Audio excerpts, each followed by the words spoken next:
teman-teman, selamat malam. Saya akan membahas materi kuliah logika. Menurut pendapat saya, dalam kajian logika, term merupakan unsur dasar dalam suatu proposisi yang merujuk pada suatu objek tertentu.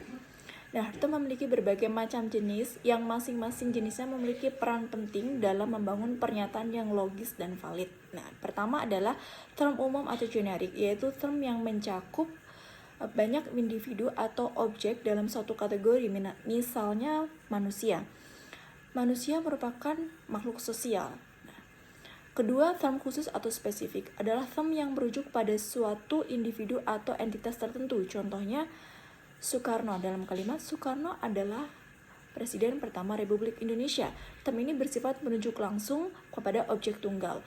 Yang ketiga adalah term konkret, yaitu term yang menunjuk sesuatu yang berwujud atau dapat ditangkap oleh panca indera, seperti meja, buku, ataupun pohon. Contoh dalam kalimat, buku itu berada di atas meja. Nah, jenis-jenis term ini penting untuk dipahami karena term ini menjadi dasar dalam proses penalaran deduktif maupun induktif.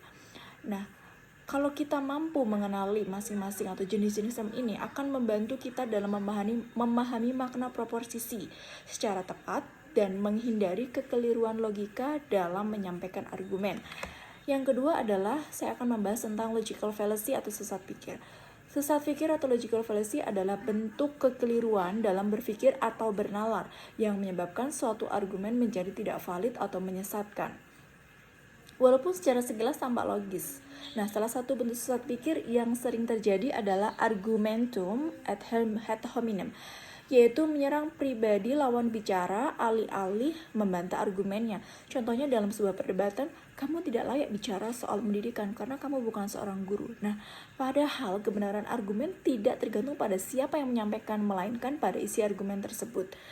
Agar terhindar dari kesalahan logika, seorang harus memahami struktur argumen yang benar serta membiasakan diri melakukan verifikasi terhadap premis-premis yang digunakan.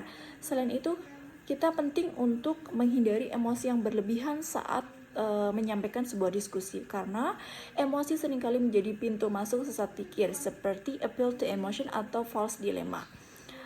Nah, kita harus sering melakukan latihan berpikir secara kritis, secara konsisten, karena itu merupakan cara efektif untuk meningkatkan kemampuan berpikir kita.